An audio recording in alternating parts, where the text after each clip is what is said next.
il a quitté l'Espagne dans des conditions encore pas trop claires. Et en ce moment, en Italie, au nord de l'Italie, au sud de la France, quelque part dans la Méditerranée, là, à Olbia, avec sa grande famille. L'opération a pris toute la journée d'hier. Les avions faisaient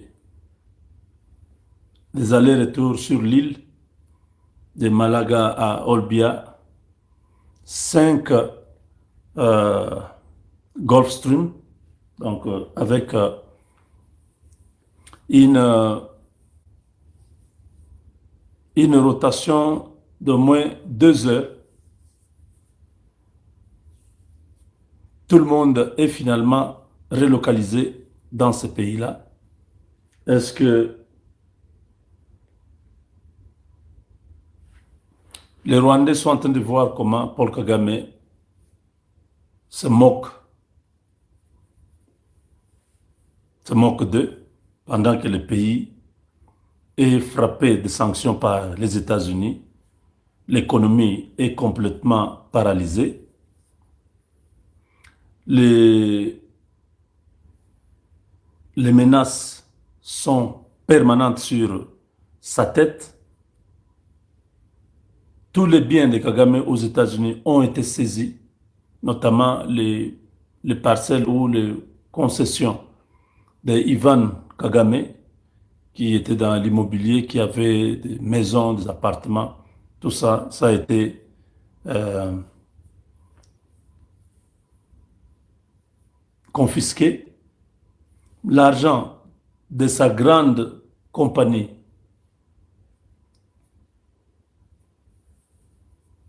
Crystal Venture, ça a été confisqué aussi, gelé et confisqué. Donc l'homme, apparemment, il connaît comment les choses vont se passer. Sa fin est inéluctable. Il veut laisser le Congo comme Mobutu, et il veut laisser le Rwanda comme Mobutu à l'époque, qui avait déjà tout gâché, qui avait déjà tout détruit. L'armée n'existait plus. C'est pourquoi même les petits soldats du Rwanda ont marché sur le Kinshasa après 9 mois.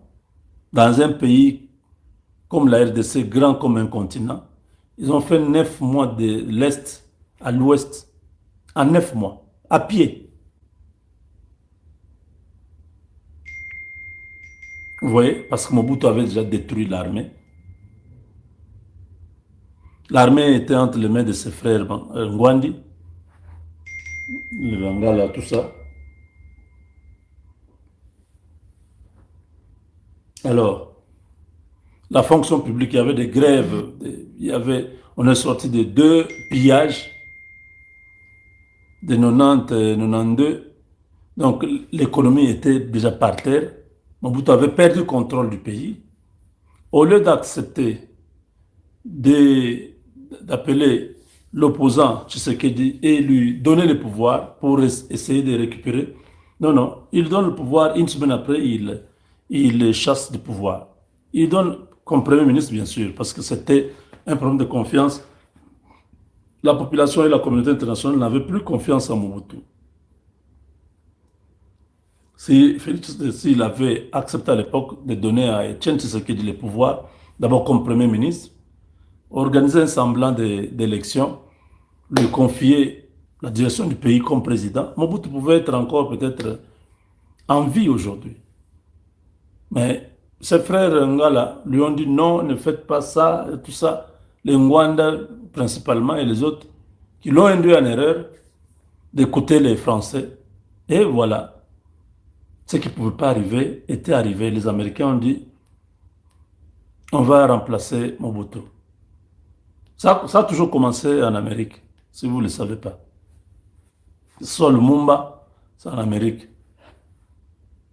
Que ce soit Mobutu, c'est en Amérique. Que ce soit Musée, c'est en Amérique. Hippolyte Kanambe, c'est en Amérique. Vous avez compris. Les Belges ont toujours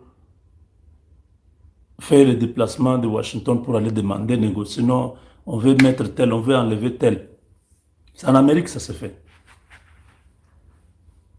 Donc aujourd'hui, Kagame, qui a aussi déjà atteint l'apogée, qui va maintenant commencer le déclin, a compris que c'est un cycle. Il a accompli le cycle complet, c'est fini. Il ne peut plus être utile. Il doit être éjecté du système. C'est ce que les Américains font. Toute la pression que vous voyez là, c'est le départ de l'homme. Il ne va pas échapper à cette menace américaine. Sinon, l'Amérique sera considérée comme pas sérieux.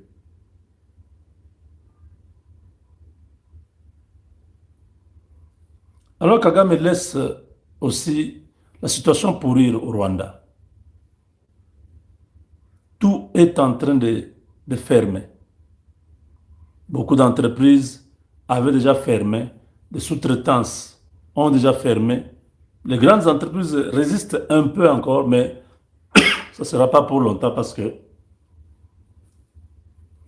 vous-même vous voyez,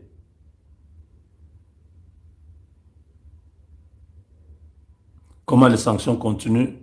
Son armée est complètement asphyxiée.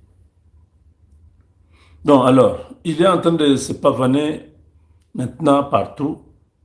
Est-ce que c'est un moment comme celui-ci où le Rwanda traverse une crise économique, financière et même sociale, la pauvreté qui est en train de s'accentuer? Il n'y a plus de richesse, il n'y a plus de production. Les minerais même volés au Congo ne sont plus vendus parce que les Américains surveillent tous les mouvements. Ils n'ont plus des entrées. Un pays qui est au bord du chaos, la population qui est prête à,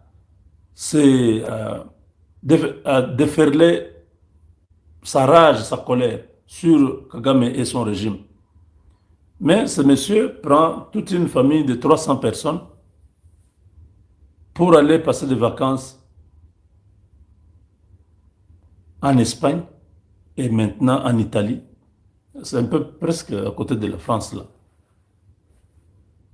Est-ce que Kagame, c'est un extraterrestre ou c'est un humain? Vous savez combien un avion que Kagame utilise là, c'est 15 000 $ l'heure. Il y a un avion, il a ses propres Gulfstream, les avions, oui, les autres jets là, c'est pour lui, il en a à peu près 6. Mais l'avion que lui utilise là, c'est pas pour lui, c'est pour les Qataris. Ça coûte 15 000 $ l'heure. Faisons le calcul, il est parti depuis le 3. Nous sommes aujourd'hui le 9. Ça fait déjà combien de jours? Cet avion-là est avec lui. Il a fait, l'avion était parti à Londres et revenu. Cet avion est allé avec lui à Francfort. Il est allé jusqu'à Mayence, là où il y a son médecin, tout ça, avec cet avion. Maintenant, il est en Italie. Ça fait c'est combien? C'est sûr. Je ne peux pas dire que c'est sur le contribuable rwandais parce qu'il n'y a pas l'argent au Rwanda. C'est sur l'argent des minéraux. Peut-être qu'il est en train de vider un compte avec cet avion-là pour dire prenez seulement l'argent qui est dans tel compte, qui est logé dans tel pays-là. Moi, je n'ai pas l'argent à vous donner, prenez l'argent là-bas. Peut-être qu'il est en train de vider tout l'argent parce que ce qu'il fait là, c'est de la pire folie. Vous prenez votre famille, restante de 5 ou 6 personnes, vos gardes du corps, parce qu'il y a un jet qui avait amené les gardes du corps. Maintenant, la famille élargie du côté de sa femme comme de son côté. Toutes ces personnes-là sont parties.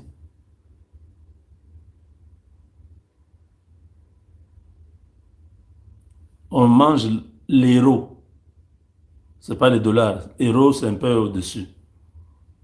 Tous les séjours-là, toute la grande famille est partie depuis le 28. Ça fait presque bientôt 2 semaines.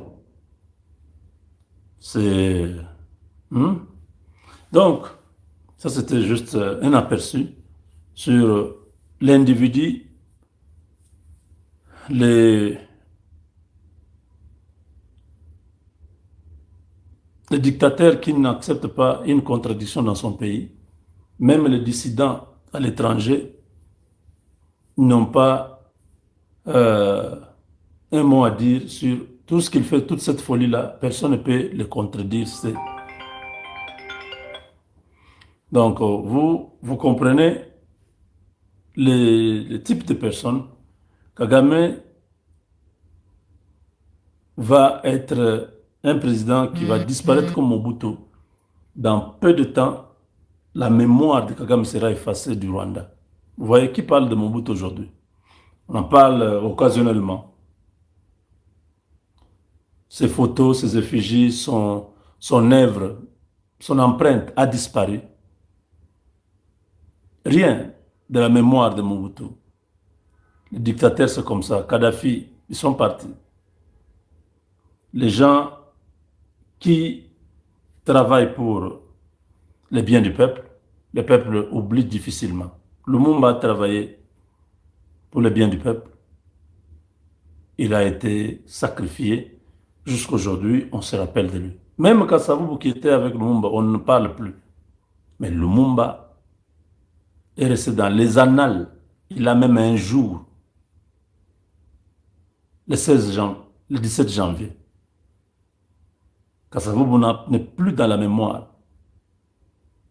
Parce qu'ils ont été hypocrites à l'époque avec les Belges. Tout ça, Kasavubu a joué le jeu des Belges pour sacrifier Lumumba. Voilà. Lumumba reste dans la mémoire. Kasavubu est resté vivre encore pendant quelques années, mais aucun Congolais ne se souvient de Kasavubu. On se souvient seulement que c'est un ancien président, mais dans la mémoire, dans la pensée des Congolais, il n'est pas là. Mais héros national, Lumumba, c'est tous les jours. C'est tous les jours.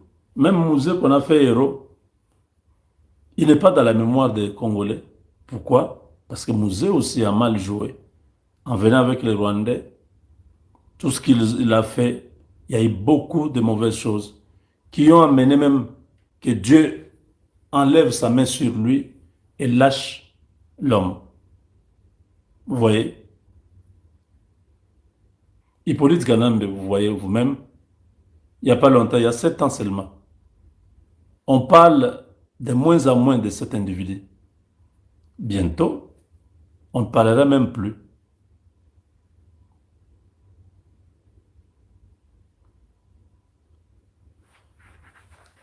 Paul Kagame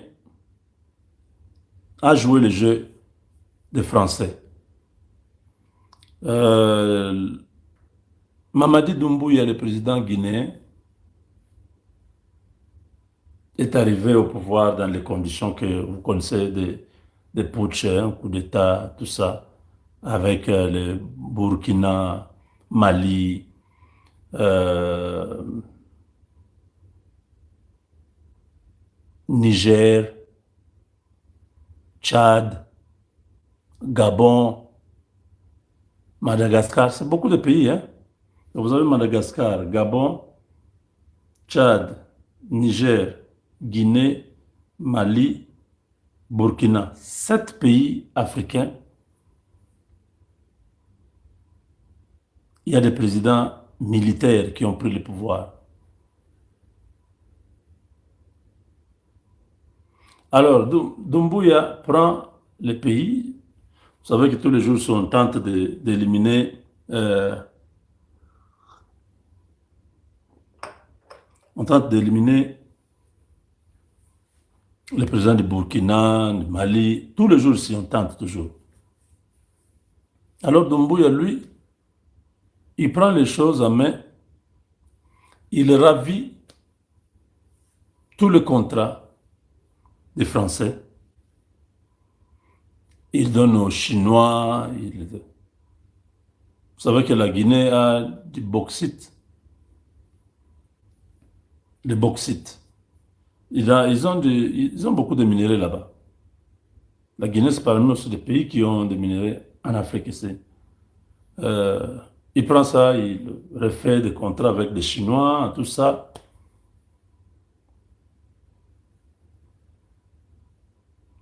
Les Français essayent, ça ne marche pas. Alors, ils ont utilisé Kagame pour l'avoir. Comme Kagame, c'est l'homme des Français, de Macron, Doumbouya était bien quand il a pris le pouvoir. Un imposant monsieur, il a commencé à fréquenter l'Afrique du Sud, plutôt le Rwanda. Il est allé déjà au Rwanda, je crois, 2 ou 3 fois. Quand il a commencé à côtoyer Kagame, on l'a eu à travers le Rwanda. Vous savez, là-bas, ils ont leur technique. Si c'est une fille, je ne sais pas, leurs filles là, qui le préparent joli là, tout ça, te laissent entre les bras, tu tombes dedans, tu crois que c'est l'amour. Or, c'est la mort. C'est pas l'amour, c'est la mort. On a vu dernièrement, le gars, il est complètement fini. C'est un homme mort. Le général est un homme mort parce qu'il a même abandonné le pouvoir. Vous imaginez? C'est arrivé à ce niveau-là. Une maladie normale, on pouvait le guérir. Il est toujours là comme président, on le soigne. Non. Il est arrivé au point de lâcher le pouvoir. De dire, je laisse l'intérim. Non. C'est fini, on l'a eu. C'est lui qui fait l'intérim. Les Français vont dire, tu as vu ce qu'on a fait de ces messieurs-là. On peut te rendre la même chose. Tu deviens inutile. Même, tu peux même plus toucher ta femme. On t'enlève tous les sens. Tu deviens comme un déchet.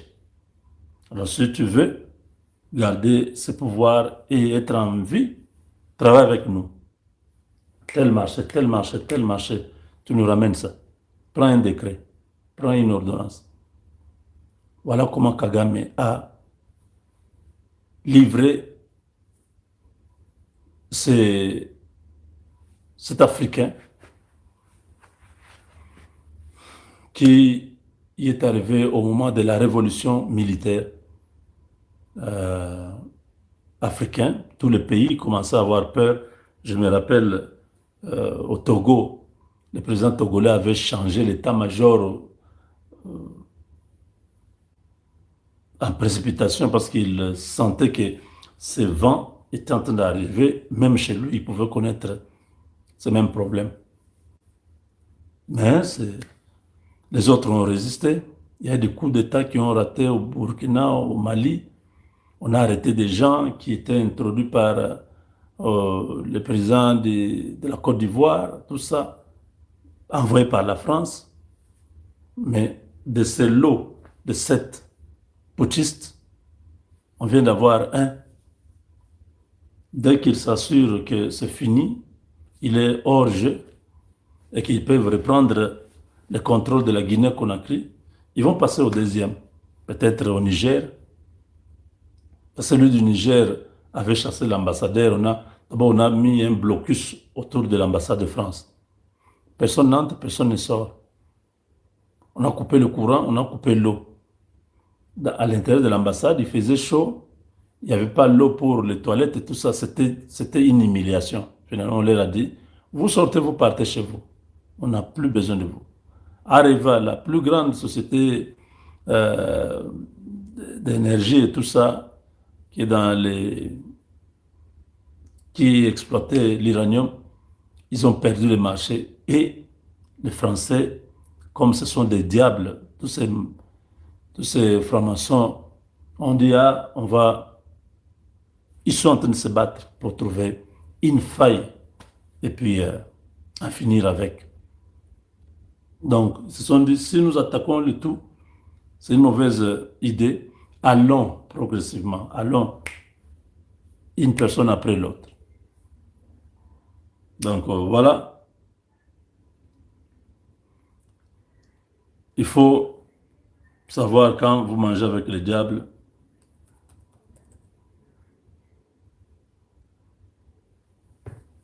vous devez subir les conséquences. Il ne faut pas dire non, il faut avoir de longues fourchettes. Il peut tenir la fourchette là et vous tire, non?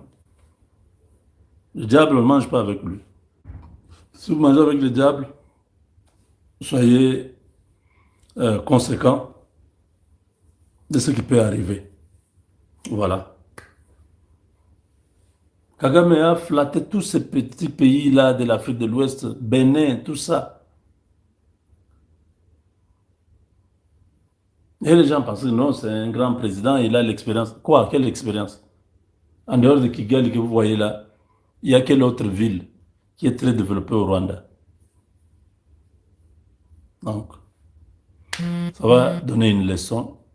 Peut-être les Ouest africains ne vont pas comprendre ce qui arrive à ces messieurs-là, mais c'est la France qui a tout fait pour avoir.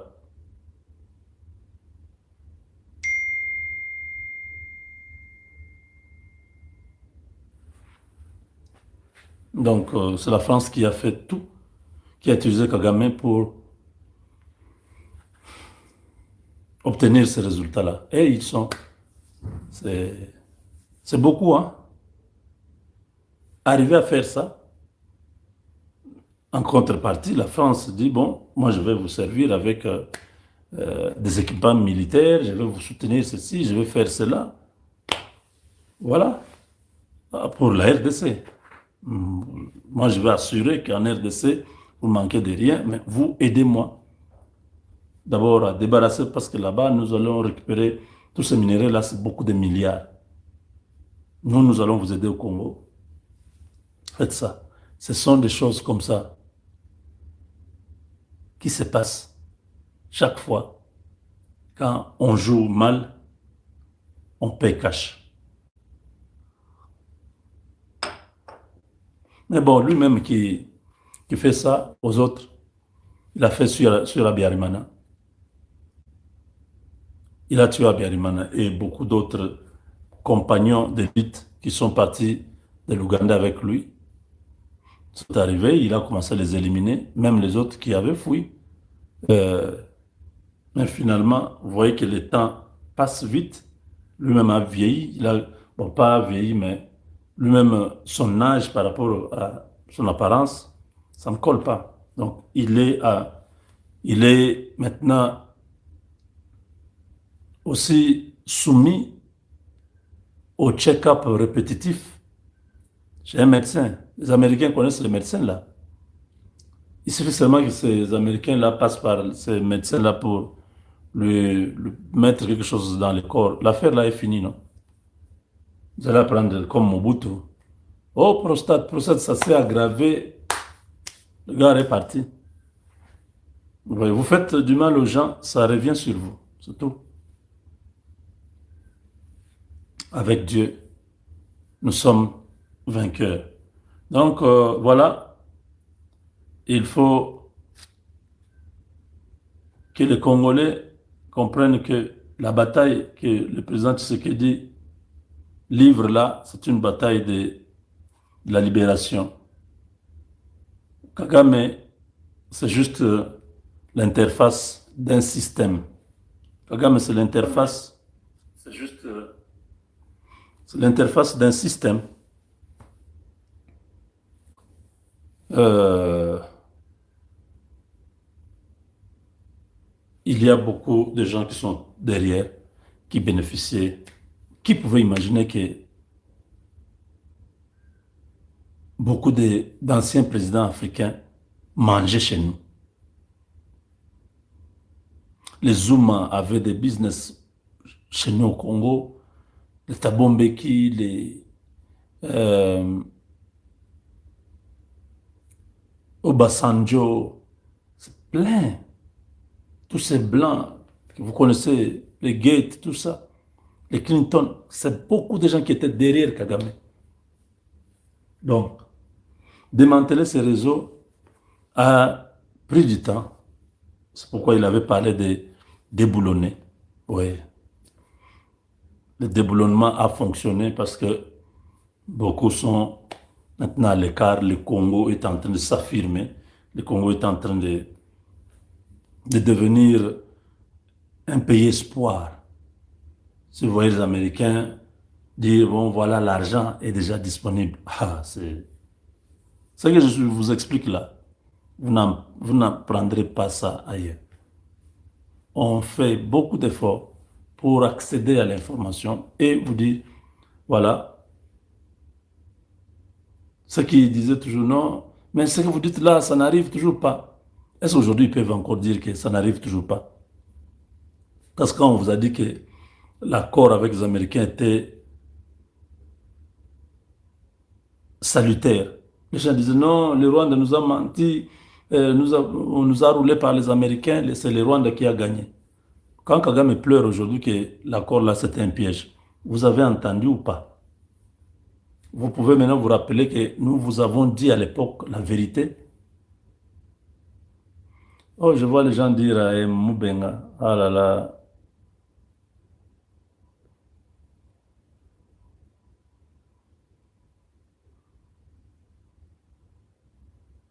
Abatulège Frédéric, merci beaucoup. Donc, nous, le Congo a de la chance d'avoir des hommes comme nous. Ouais. Vous voyez, le jour où le président nous avait reçus en officiel, parce que ça, parmi si je peux dire, les journalistes ou ceux qui parlent dans les médias, en officiel, dans les bureaux du président, Moubenga est le premier à accéder à ces bureaux-là. Nous étions avec Kalonji. Quand on nous annonce, j'étais devant, je suis entré, Kalonji m'a suivi. Donc, sur les plans spirituels, je suis le précurseur. Je suis, je suis l'ancêtre, voilà. En Chiluba, on dit, Ndichikuji, cha baka monakamba. Chikuji cha baka monakamba. Ça sonne bien en Chiluba. Je suis le précurseur, j'ai piétiné les tapis ou donc de la porte là, j'ai franchi et Gustave a suivi. Combien de journalistes, tous ceux qui font du bruit depuis que le président Tshisekedi est au pouvoir, vous avez vu dans son bureau, en officiel. Je ne parle pas faire une interview dans la chambre, dans sa suite présidentielle, dans un pays, ou bien à l'OUA là-bas, dans une salle, quelque part l'interview. Ça, beaucoup de journalistes l'ont déjà fait. Mais les bureaux où le président reçoit les autres présidents, il reçoit les ambassadeurs, il reçoit des envoyés spéciaux des présidents du monde. C'est sur les chaises là que tous les autres présidents, quand ils viennent, ils voient, ils sont assis là. Spirituellement, Dieu avait fait ça pour un but. Il n'y a rien au hasard. Je ne veux pas entrer en profondeur pour vous expliquer. Quand vous voyez aujourd'hui, même nous disons des choses, les gens relayent ça, ils prennent ça pour diluer à leur niveau. C'est une grâce que Dieu nous fait. Dieu nous a fait une grâce. On ne mérite pas. Comment le président qui a toujours suivi ce que nous tous nous faisons, mais ce jour-là, il dit, comme la Bible dit, chaque chose a un temps. Et ce jour-là, le temps s'était arrêté pour que Moubenga entre dans le bureau du président. Pas pour être nommé, pas pour recevoir les cadeaux, l'argent, juste pour être reçu et parler en officiel. Le président, on s'est plusieurs fois déjà rencontré, il nous a déjà reçus plusieurs fois, pas en officiel. Officieusement, ça peut être dans plusieurs cadres. Ceux qui connaissent, connaissent. Généralement, ceux qui connaissent là, ils savent que Moubenga dit la vérité. Mais en officiel, j'étais le premier à entrer là-bas. Si vous connaissez un autre qui était là, en officiel, ils ont pris la photo avec le président dans son bureau. Vous nous montrez la photo. Donc, c'est pour vous dire que même ce que nous faisons, sans être récompensés par les humains, Dieu s'organise pour nous récompenser de sa manière. Je ne sais pas si vous comprenez. Cette reconnaissance que le président avait manifestée ce jour-là, de nous recevoir en officiel, c'était une approbation divine. Dieu nous a qualifiés là où les gens nous minimisaient. Ils disaient, ah, les youtubeurs, parce que quand les gens parlent, ils parlent de youtubeurs. Comme si ceux qui sont professionnels dans les chaînes normales peuvent faire le travail que les youtubeurs font. Ah, les tiktokers. Ils parlent loin pour dire même les influenceurs. De manière péjorative, hein. De manière péjorative plutôt. Ils minimisent le travail. Si toi, un homme, tu peux minimiser, tu penses que ça va m'affecter en quoi? Ça va changer quoi en moi? Parce que ce que je fais, il y a des gens qui sont consolés. Il y a des gens qui sont guéris. Quand nous nous parlons, même quelqu'un qui avait commencé à développer une maladie, parce que la situation était, tout ce qu'on entend là, quand je parle, tu lui donnes l'espoir, il libère certaines hormones dans le corps, son organisme se reconstitue à cause de ce que... Donc, Dieu nous utilise même comme ça. Vous imaginez, quelqu'un vous appelle et dit, mon frère, ni t'étais vous là, votre équipe là, l'époque où nous avons connu des moments de turbulence dans le pays, on ne pouvait pas être en vie. C'est grâce à vous. En tout cas, que mon Dieu vous bénisse. Vous pensez que quand quelqu'un sort la parole, que Dieu vous bénisse, ça va comme ça au hasard? Non. Dieu dit, celui qui te bénit sera béni. Cette bénédiction-là nous suit au point que ceux qui volent l'argent de la République n'ont pas la vie que nous avons, n'ont pas la paix que nous avons, n'ont pas l'épanouissement que nous avons. Mais nous n'avons pas cet argent-là. Mais Dieu s'organise pour que nous puissions dépendre de lui, que nous puissions comprendre que si tu regardes dans l'homme, tu seras déçu. Maudit soit celui, maudit soit l'homme qui place sa confiance dans un homme. J'ai toujours parlé de malheur à ceux qui descendent en Égypte pour y chercher du secours. Car l'Égyptien est homme et non Dieu. Son char est chair et non esprit. J'aime cette... Oh, pasteur Albert Lukusa. Ah là là, c'était un homme qui était rempli de grâce. Ça, ce sont des prédications que j'ai gardées. C'est resté comme des légendes. Ce sont des prédications qui ne quittent pas facilement mon cerveau. Malheur à ceux qui descendent en Égypte pour y chercher du secours. Donc vous quittez chez vous, vous dites non, c'est en France où je vais trouver la vie. La Bible dit malheur à toi. Oh, c'est aux États-Unis. Si j'arrive aux États-Unis, malheur à toi. Parce que l'Américain est homme et non Dieu. Donc il faut compter sur Dieu, pas sur les Américains.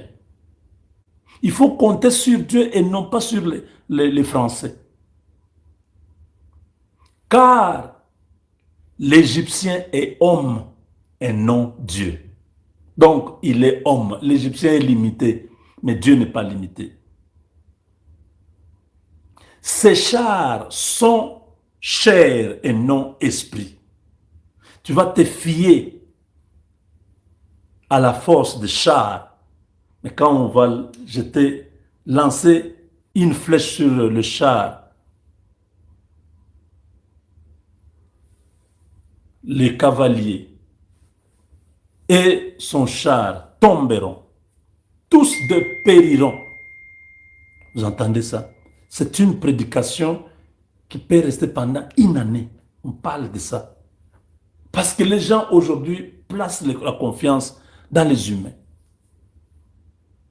Donc quand on va me nommer ministre, le ministre est chair et non esprit. On peut le nommer le matin et le soir. On le chasse où il meurt. Ne placez pas confiance aux hommes. Placez la confiance en l'Éternel. C'est lui qui s'arrange. C'est lui qui connaît tes besoins. C'est lui qui va ouvrir les portes. C'est lui qui va te donner ce que tu as besoin. J'ai vu une grâce. C'est tout ce que je peux dire. Vu mon parcours, vu là où je suis aujourd'hui, je vis une grâce. Mes parents ne comprennent pas. Mes frères ne comprennent pas. Personne ne comprend. Je ne suis pas au gouvernement.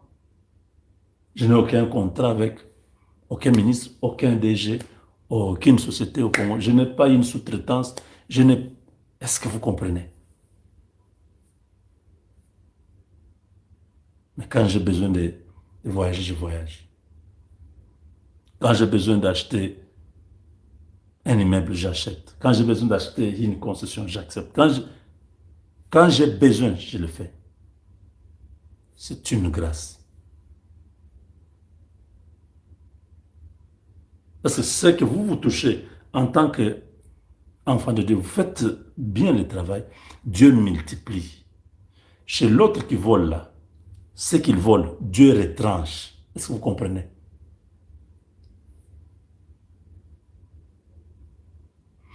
La Bible dit, j'ordonnerai au trésor des nations de venir vers vous.